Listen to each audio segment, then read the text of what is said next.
Avis vascular center మన దేశంలోనే the best varicose vein hospital.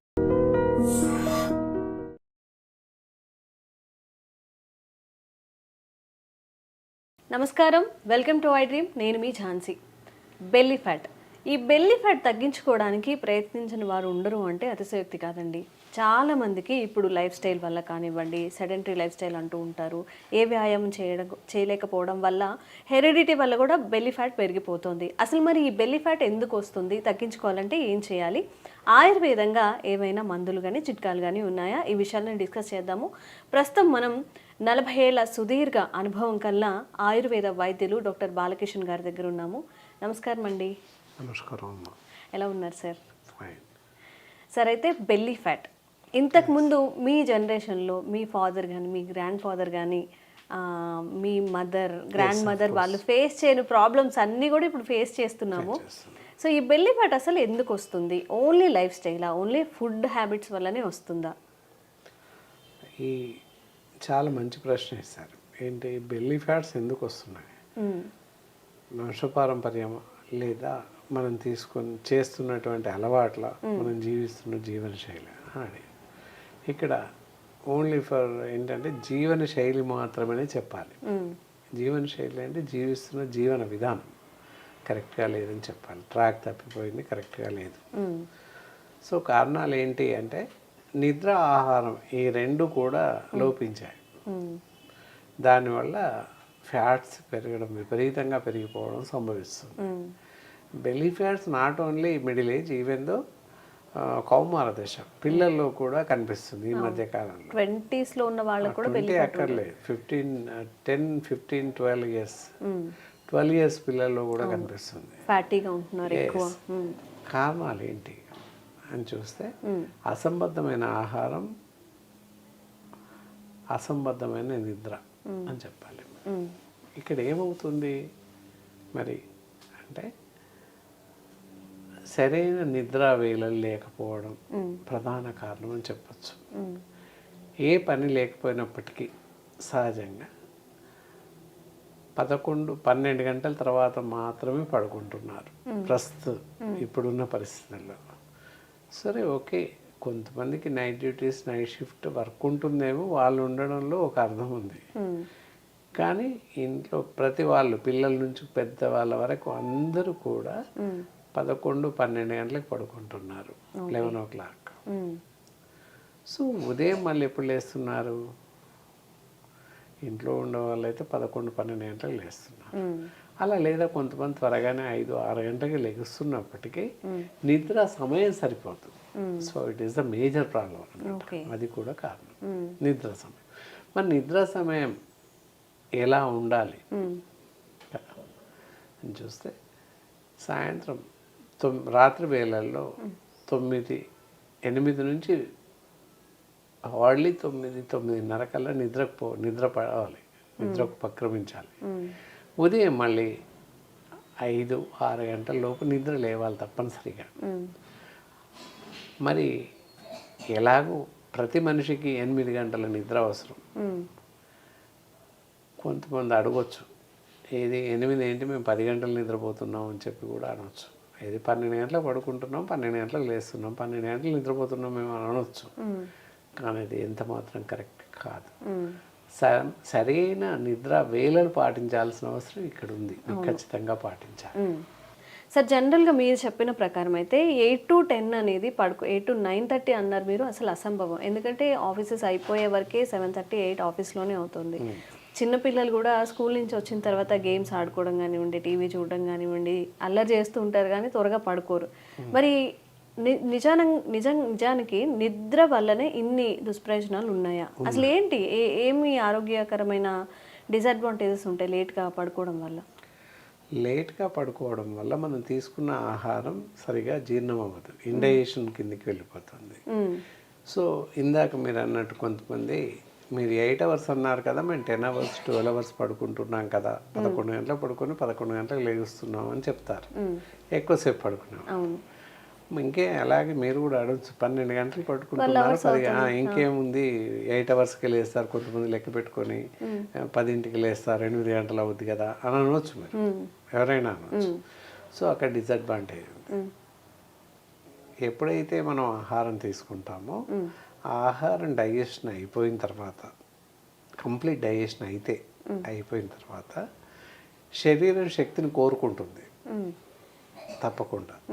నియంత్రితంగా మనం పడుకున్నా నిద్రలేసినా ఎలా ఉన్నా శరీరం దాని పని చేస్తూ ఉంటుంది. ఓకే. మెదడు పనిచేస్తుంది, గుండె పనిచేస్తుంది, ఊపిరితిత్తులు పనిచేస్తాయి, శరీర భాగాలు అన్నీ పనిచేస్తాయి. ఫిజికల్గా యాక్టివేట్ అవ్వం, కానీ నిద్రలో కూడా అన్ని రకాల అవయవాలు పనిచేస్తూ ఉంటాయి. అప్పుడు లివరు, గుండె, మెదడు, హార్ట్ ఇవన్నీ పనిచేస్తుంటాయి. మరి అవన్నీ సమంగా పనిచేయాలంటే మంచి ఆరోగ్యకరమైన శక్తి, ఎనర్జీ కావాలి. ఆరోగ్యకరమైనది కావాలి. అది మరి ఆ ఎనర్జీ ఎక్కడి నుంచి వస్తుంది మనకి? మనం తీసుకున్న ఆహారం నుంచి వస్తుంది. ఆహారం తీసుకుంటాం కదా, ఇండైజెషన్ ఉన్నట్లయితే మంచి ఎనర్జీ వచ్చే అవకాశం లేదు. ఓకే. ఎప్పుడైతే మనం మంచి ఈజీ డైజెషన్ అవుతుందో, ఆ డైజెషన్ అయినటువంటి ఆహారం ఏదైతే ఉందో మనకి 5 o'clock 6 o'clockకి క్లోజ్ అవుతుంది, అయిపోతుంది, గేట్స్ క్లోజ్. అక్కడ ఆహారం ఉన్నప్పటికీ ఇట్ నాట్ రిలీజ్ అనమాట, రిలీజ్ అవ్వదు. మరి ఇలా శక్తి కావాలి కదా. ఏదైతే డైజెస్ట్ అయిందో విసర్జక పదార్థం, యూరినేషన్ కోసం వెళ్ళేది అవ్వచ్చు, లేదా faecal material like stool motions అవ్వచ్చు, ఆ జీర్ణం అయిన దాని పిప్పి నుండి మళ్ళీ రీగెయిన్ ద ఎనర్జీ, వాటి నుంచి మళ్ళీ రీగెయిన్ చేస్తూ ఉంటాయి. ఇక్కడ ఒక ఎగ్జాంపుల్ చెప్పాలి. టీ కొట్టు వాళ్ళు ఇప్పుడు తగ్గిందేమో తెలియసరికి చూడట్లేదు. టీ చేశాక వడగట్టినటువంటి టీ పౌడర్ పక్కన పెట్టేసేసుకొని ఈ పడేసేటటువంటి టీ పౌడర్ వేసేసి కొంత వేసి కొంత మామూలు పౌడర్ వేసి చేస్తూ ఉంటారు. దానివల్ల ఏంటి, టీలో సరైనటువంటి ఎనర్జీ రాదు అని అర్థం. చేస్తుంటారు టీ కొట్లలో చాలా వాళ్ళు. సో అలాగే ఇక్కడ కూడా విసర్జక పదార్థం ఏదైతుందో వాటి నుంచి మళ్ళీ శక్తిని తీసుకుంటుంది. శరీరానికి శక్తి కావాలి కదా, విసర్జక పదార్థం నుంచి తీసుకుంటుంది. సో అందువల్ల విషవాయువులు శరీరంలో నిండిపోతాయి, అందువల్ల అనారోగ్యం తలెత్తుతుంది. ఓకే. ఇప్పుడు చెప్పండి, ఎప్పుడు నిద్రపోవాలి? ఇప్పుడు డైజెషన్ ప్రాబ్లమ్స్ వల్ల కూడా మళ్ళీ మనకి ఆరోగ్య సమస్యలు వస్తాయి. ఎస్, దానివల్ల మలబద్ధక సమస్య ఏర్పడుతుంది, ఆకలి తగ్గిపోవడం, ఆకలి పెరిగిపోవడం, ఇలా రకరకాల సమస్యలు వస్తాయి. సో అందువల్ల నిద్ర కరెక్ట్గా ఉండాలి. ఇంకా ఆహారం విషయంలోకి వద్దాం. ఆహారం ఎలా తీసుకోవాలి, ఎలాంటి ఆహారం తీసుకోవడం వల్ల బెల్లీ ఫ్యాట్ వస్తుంది ఇలా చూడాలి. చాలామంది ఆహారం అవసరం ఉన్నా లేకున్నా తింటూనే ప్రతి ఏదో ఒకటి తింటూ ఉంటారు. ఎప్పుడు దవడ కదులుతూనే ఉంటుంది, ఏమాత్రం ఖాళీ లేకుండా తింటూ ఉంటారు. అలా తినడం కరెక్ట్ కాదు. అలా అని అసలే తినకపోవడం కూడా అనారోగ్యమే. చాలామంది ఏం చేస్తున్నారు, బెల్లీ ఫ్యాట్ వస్తుంది, అది వస్తుంది, ఇది వస్తుందని ఈ మధ్యకాలంలో ఆహారం పూర్తిగా మానేస్తున్నారు. తినకూడదు అని మొత్తం మానేస్తున్నారు. ఇందాక చెప్పినట్టు ఆయిల్ ఫుడ్ తీసుకోకూడదు, నెయ్యి తీసుకోకూడదు, ఇవన్నీ తీసుకోవడం వల్ల ఫ్యాట్ ఎక్కువ పెరుగుతుంది, దానివల్లనే మేము బరువు పెరిగిపోతున్నాం, లేదా ఫ్యాట్ పెరుగుతుంది, బెల్లీ ఫ్యాట్ అందుకే వచ్చింది అని చెప్పేసి చాలామంది పూర్తి ఆహారం మానేస్తున్నారు. There you are. అలాంటి సమస్య, అలాంటి వాళ్ళని మీరు చూస్తుంటారు కదా సార్. మరి ఆరోగ్యంగా ఉండాలి అంటే కరెక్ట్గా పడుకోవాలి, కరెక్ట్గా తినాలని మీరే చెప్తున్నారు. మరి ఎలాంటి ఆహారం తీసుకుంటే, అంటే అందరికీ మైండ్స్ పెరిగిపోయాయి, ఇప్పుడు నెయ్యి తింటే ఆరోగ్యం పాడవుతుంది అంటారు. మీరు అన్నట్టుగా వేరుశనగ నూనెలు ఇవి తీసుకున్నా కానీ ఎక్కువ హెల్త్కి డిసడ్వాంటేజెస్ ఉంటాయని చెప్తూ ఉంటారు. ఏ టైంకి తినాలి, ఎక్కడితో ఆపాలి? ఇక్కడ ఏంటి అంటే ఆహారం తీసుకోవాలి, అసలే తీసుకోకపోవడం వల్ల బరువు తగ్గకపోగా, అంటే బెల్లీ ఫ్యాట్ తగ్గకపోగా ఇతర అనారోగ్య సమస్యలు తలెత్తే అవకాశాలు చాలా ఉన్నాయి. దానివల్ల ఏంటి, సర్క్యులేషన్ ఆఫ్ బ్లడ్ తగ్గడం, దానివల్ల న్యూరలాజికల్ డిజార్డర్స్ రావడం, జ్ఞాపక శక్తి తగ్గిపోవడం, వినికిడి శక్తి తగ్గిపోవడం, ఏ పని చేయలేకపోవడం, ఇవన్నీ సమస్యలు తలెత్తే అవకాశం ఉంది. ఏది భోజనం పూర్తిగా మానివేయడం వల్ల. నేను పళ్ళరసం తీసుకుంటున్నాను, లేదా పళ్ళు తాగే ఉంటున్నాను, రకరకాల పళ్ళు తినట్లేదు బరువు తగ్గాలని అని చెప్పేసి చెప్తూ ఉంటారు. నేను ఒక 6 కిలోమీటర్లు నడుస్తూ ఉన్నాను రోజు, అయినా బరువు తగ్గట్లేదు, ఇలాంటి ఆహారం తీసుకుంటున్నాను, మొత్తం ఆహారం మానేసి చిరుధాన్యాలే తింటున్నాను, లేదా రాగి జావనే తింటున్నాను బెస్ట్గా, ఇలా రకరకాల కామెంట్ చెప్తున్న వాళ్ళు ఉన్నారు, మీరు విని ఉంటారు. సో ఇది ఏమాత్రం కరెక్ట్ కాదు. అసంబద్ధమైనటువంటి ఆహారం అని ఇందాక పైన చెప్పుకున్నాం. ఇదంతా కూడా అసంబద్ధమైన ఆహారం.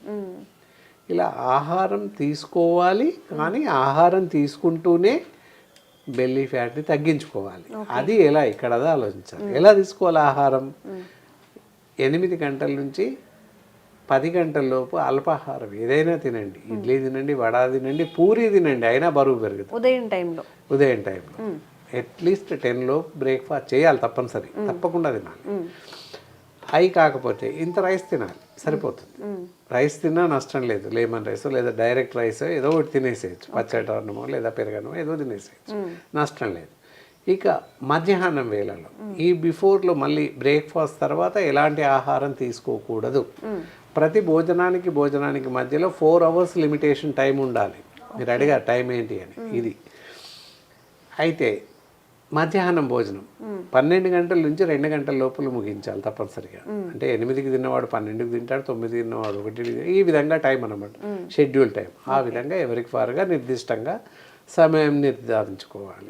12 గంటలకి తినాలని కాదు, అందుకే లిమిటేషన్ చెప్పాము. ఒక్కో టైంకి వాళ్ళ డ్యూటీ పరంగా, వాళ్ళు చేస్తున్న పనుల పరంగా ఆ సమయాన్ని కేటాయించుకుని ఆ విధంగా ఎవ్రీడే తింటుంటాం అదే టైం. ఎందుకంటే మా విషయంలో తీసుకుంటే ఎక్కడైనా డాక్టర్స్ ఎవరైనా కూడా 3 గంటల లోపల భోజనం చేయలేడు, అస్సలే చేయలేడు. లంచ్ అది వెరీ మిరాక్యులస్ అనమాట, అస్సలు చేయలేడు. ఏ డాక్టర్ కూడా తినలేడు. నైట్ మళ్ళీ 10 o'clock, 9:30 ప్రాంతంలో డిన్నర్ అవుతుంది. డిన్నర్కు రావాలి. మధ్యాహ్నం భోజనం మాత్రం 3 గంటల లోపల అసలే చేయలేము. ఏ డాక్టర్ అయినా, నేను కాదు, ఏ డాక్టర్ అయినా మొత్తం ఆల్ ఓవర్ ద కంట్రీ ఇదే పరిస్థితి. సో ఆ టైం మాకు సెట్ అవుతుంది. 3 నుంచి 4 మధ్యలో తినేస్తాం అంతే. 2 నుంచి 4, 2 నుంచి 3 చెప్పాం కదా, 2 గంటల వరకు ముగించండి నేను. ఆ స్టేజ్లో మాది 3కే తింటుంటాం. అట్లా ఆ టైం చూడడం అంటే అది టైం అన్నమాట. 12కి తినాలి అని లేదు, ఇది లిమిటేషన్ టైమ్స్. ఆ టైం రోజు కరెక్ట్గా సెట్ చేసుకోవాలి. అది ఆ విధంగా తింటూ ఉండాలి. నైట్ డిన్నర్ ఎలా మళ్ళీ సాయంత్రం స్నాక్స్ తినొచ్చా తినకూడదా? తినవచ్చు నిరభ్యంతరంగా. పాలు తాగండి, కాఫీ తాగండి, టీ తాగండి, మీకు ఇష్టమైంది. లేదా ఏదైనా పళ్ళు రైస్తో పాటు లేదా బ్రేక్ఫాస్ట్తో పాటు పండ్లు తినాలి. పళ్ళు ఓన్లీ సప్లిమెంట్ ఫుడ్ మాత్రమే, కంప్లీట్ ఫుడ్ కాదు. మనం తీసుకున్న ఆహారం త్వరగా జీర్ణం అవ్వడానికి పళ్ళు తినాలి, అంతే తప్ప పళ్ళు ఆహారం కాదు, ఎంత మాత్రం కాదు. రాత్రి ఎంటీ స్టమక్ అండి, ఖాళీ అరటిపండు తిని పడుకున్నానని చెప్తుంటారు చాలామంది, లేకపోతే సంత్రా తిని పడుకున్నాను, అది అసలే డైట్ కాదు. కనుక తప్పకుండా ఆహారం తీసుకొని తదనంతరం పళ్ళు తినాలి. అప్పుడు మనం తీసుకున్న ఆహారం జీర్ణం అవుతుంది. అది నైట్ కూడా అన్నం తినేయచ్చు. ఏ టైంకి తినాలండి నైట్? ఇప్పుడు 2 o'clock మనం అక్కడికే వస్తాం. 2, 4, 6 అంటే 7 నుంచి 10, 9:30, 10 లోపు. ఎస్, 7 నుంచి 9:30 లోపు భోజనం ముగించాలి. ముగించాక మినిమం అరగంట నుంచి గంట సమయం ఇవ్వాలి. రాత్రి భోజనం తర్వాత మినిమం గంట సేపు టైం ఇచ్చేసి తర్వాత ప్రశాంతంగా నడవాలి 10 నిమిషాలు. వాకింగ్ ఎలా అంటారు, శారీరకంగా ఎక్సర్సైజ్ అవసరం బెల్లీ ఫ్యాట్ ఉన్న వాళ్ళకి. ఎవరికైనా కూడా చాలా మంచిది. ప్రతి మనిషి కూడా ఉదయం లేవగానే ఒక అరగంట సేపు నడవాలి. బ్రేక్ఫాస్ట్ తర్వాత 10 నిమిషాలు నడవాలి. మధ్యాహ్నం భోజనం తర్వాత 10 నిమిషాలు నడవాలి. రాత్రి భోజనం తర్వాత 10 నిమిషాలు నడవాలి. ఆ తర్వాత గంటకి పడుకోవాలి. ఇది పడుకునే సమయం, భోజన విరామం సమయం. ఆ విధంగా చేస్తే మనం చేసే అలవాట్ల వల్ల, మనం తీసుకునే ఆహారం కానివ్వండి, జీవన శైలి కానివ్వండి, ఈ విధంగా చేస్తే బెల్లీ ఫ్యాట్ రాకుండా, బరువు పెరగకుండా మనని మనం కాపాడుకోవచ్చు. మరి ఆయుర్వేదంలో ప్రతి దానికి మందు ఉంది అని చెప్తున్నారు. మరి బెల్లీ ఫ్యాట్ తగ్గడానికి మీరు ఇప్పుడు చెప్పిన ఆహారపు అలవాట్లు, మన నిద్రని సెట్ చేసుకుంటే సరిపోతుందా? ఏదైనా మందులు ఉన్నాయి? మందులు ఉన్నాయి. మీరు ఇంకొకటి అడిగారు, నెయ్యి తినొద్దు అని చెప్పేసి అందరూ అంటుంటారు. ఏంటంటే బెస్ట్ ఫ్యాట్, మంచి కొలెస్ట్రాల్, గుడ్ కొలెస్ట్రాల్ అంటారు, HDL లెవెల్స్ అంటారు. HDLs గుడ్ కొలెస్ట్రాల్ ఏంటి అంటే నెయ్యిలో ఉంది, పాలల్లో ఉంది, పెరుగులో ఉంది. కనుక నెయ్యి తీసుకోవచ్చు. తినకూడదు చీజ్, బటర్ వేరే ఉంటాయి. చీజ్, డాల్డా, వనస్పతి ఉంటాయి, అలాంటివి తినకూడదు. అవి తినడం వల్ల చెడు కొలెస్ట్రాల్ పెరుగుతుంది. అందుకని అవి తినకూడదు. నెయ్యి తినవచ్చు. మొదటి 2 ముద్దలు తప్పకుండా విరివిగా, ప్రతిదీ కూడా మితంగా తినాలి. మొదటి 2 ముద్దలు ఎవ్రీడే నెయ్యితో తినండి, ఏమవ్వదు. We have to take. నేను తింటాను. తినడం వల్ల ఆకలి పెరుగుతుంది, బ్రెయిన్ పవర్, బ్రెయిన్ షార్ప్గా ఉంటుంది, జ్ఞాపక శక్తి పెరుగుతుంది, బ్రెయిన్ చురుగ్గా పనిచేస్తుంది నెయ్యి తినడం వల్ల. ఓకే ఓకే అర్థమైంది అనుకుంటాను. నెయ్యి వల్ల ప్రయోజనం అది. కంటి చూపు పెరుగుతుంది నెయ్యి వాడడం వల్ల. ఎస్. ఓకే. ఇక్కడ ఇన్ని చిట్కాలు, ఇన్ని రకాల పద్ధతులు చెప్పాము, ఆహార నియమాలు, నిద్ర, ఇవన్నీ చెప్పాము, చిట్కాలు చెప్పాము. ఇవన్నీ చేసినాక ఎక్సర్సైజ్, వాకింగ్ చేయాలి. బెల్లీ ఫ్యాట్ ఉన్న వాళ్ళు అబ్డామినల్ ఎక్సర్సైజ్ చేయాలి. ఓకే. ఎక్సర్సైజ్ ఎలా చేయాలి, ఏం చేయాలి, ఎట్లా చేస్తే మంచిది అంటే తప్పకుండా మాలాంటి ఎక్స్పర్ట్ డాక్టర్స్ అబ్జర్వేషన్లో మాత్రమే, వాళ్ళ ఆధ్వర్యంలో మాత్రమే ఎక్సర్సైజ్ చేయాల్సిన అవసరం ఉంటుంది. ప్రతి వాళ్ళు చేయవచ్చు. అయితే అబ్డామినల్ ఎక్సర్సైజ్ సిస్టమేటిక్ టైంతో చేస్తే బెల్లీ ఫ్యాట్ పెరగకుండా నియంత్రణలో ఉండేలాగా సూచిస్తాం. దానికి కాను బెస్ట్ ఆఫ్ బెస్ట్ మెడిసిన్స్ ఉన్నాయి. వెయిటెక్స్ పౌడర్ అని ఉంది, ఇది బరువు తగ్గుతుంది, అలాగే బెల్లీ ఫ్యాట్ కూడా తగ్గుతుంది. ఓకే. అలాగే ఇక్కడ వచ్చేసి ఫ్యాటెక్స్ అని పౌడర్ ఉంటుంది, ఫ్యాటెక్స్ పౌడర్. అలాగే ఫ్యాటెక్స్ డ్రాప్స్ ఉంటాయి. ఆ డ్రాప్స్ ఏంటంటే ముక్కులో, 2 ముక్కుల్లో ఉదయం పూట వెల్లెక్ల పడుకొని ముక్కులలో 5 చుక్కలు వేసేసుకోవాలి. ఫ్యాటెక్స్ డ్రాప్స్ ఉంటాయి, వేసుకొని వెల్లెక్లా పడుకొని ఉదరం పైన పొట్ట ప్రాంతంలో ఏదైతే ఫ్యాట్ అనుకుంటున్నా ఆ ప్రాంతంలో ఫ్యాటెక్స్ ఆయిల్ వేసి జిగురుగా ఉంచాలి. పూర్తి ఇంకేలాగా జిగురుగా ఉంచేసి దానిపైన ఈ ఫ్యాటెక్స్ పౌడర్ చల్లాలి. ఇలా స్ప్రింకిల్డ్ చల్లేసి పైన ఇలా జెంటిల్ రొటేట్, పౌడర్ అంతా ఇంకిపోయి రాలిపోతుంది. అప్పటి వరకు ఒక 5-10 నిమిషాలు అలా రాస్తూ ఈ మందులు వాడుతూ ఉన్నట్లయితే బెల్లీ ఫ్యాట్ క్రమంగా తగ్గుతుంది. Okay. This is the treatment. Okay. So A disease వచ్చినా అండి, ఇప్పుడు బెల్లీ ఫ్యాట్ డిసీజ్ అని అనుకోవాలి, ఎందుకంటే 10 మందిని తీసుకుంటే 9 మందిలో బెల్లీ ఫ్యాట్ ఉంటుంది కాబట్టి ప్రతి నలుగురిలో ఒకరికి ఉన్నారట ఉన్నటువంటి నివేదిక. సో మన ఆహారపు అలవాట్లు, మనం నిద్రపోయే టైమింగ్స్ని సెట్ చేసుకొని కొంచెం హెల్తీగా తినడానికి ట్రై చేస్తే బెల్లీ ఫ్యాట్ తగ్గుతుంది, ఆరోగ్య సమస్యలు కూడా రాకుండా ఉంటాయి. థ్యాంక్ యూ గురుగారు. నమస్కారం అండి.